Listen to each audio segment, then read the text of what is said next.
नमस्कार, आपण पाहता हिरकणी न्यूज.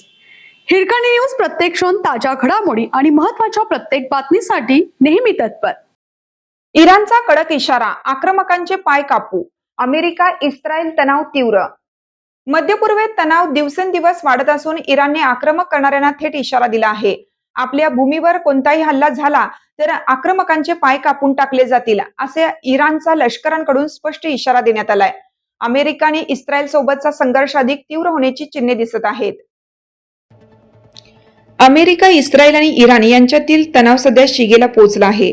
जमिनीवरून हल्ल्याची शक्यता व्यक्त होत असतानाच इराणकडून आक्रमकांना कठोर इशारा देण्यात आला आहे. इराणच्या लष्करी प्रवक्त्यांनी स्पष्ट शब्दात सांगितले, देशावर हल्ला करणाऱ्यांचे पाय कापले जातील. इब्राहिम झोल्पाघरी यांनी म्हटलं आहे, इराणचे सशस्त्र दल कोणत्याही आक्रमणाला चोख प्रत्युत्तर देण्यासाठी सज्ज आहे. दरम्यान अमेरिकेने जमिनीवरून हल्ला केल्यास रशियन चेन तुकड्या इराणच्या मदतीसाठी येऊ शकतात, अशी शक्यता वर्तवली जात आहे. यामुळे हा संघर्ष आणखीन व्यापक होण्याची भीती व्यक्त केली जात आहे. होर्मुझ सामुद्रधुनीच्या मुद्द्यांमुळे परिस्थिती आणखीनच गुंतागुंतीची झाली आहे. जागतिक तेल पुरवठ्यासाठी महत्त्वाच्या या मार्गावर नियंत्रण ठेवण्याचे प्रयत्न सुरू आहेत. सामुद्रधुनी बंद राहिल्यास जगभरातील ऊर्जा पुरवठ्यावर परिणाम होऊ शकतो. अमेरिकेचे राष्ट्राध्यक्ष डोनाल्ड ट्रम्प यांनी सध्या लष्करी कारवाईपेक्षा युद्ध थांबण्यावर भर दिल्याचे संकेत दिले आहेत.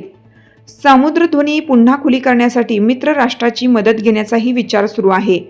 मध्य पूर्वेतील वाढता तणाव लक्षात घेता जागतिक पातळीवर चिंतेचे वातावरण निर्माण झालं आहे. पुढील घडामोडींवर जगाचं लक्ष लागलं आहे. आपल्या हिरकणी न्यूज चॅनलला लाईक करा, शेअर करा आणि सबस्क्राईब करायला विसरू नका. आणि रहा अपडेट.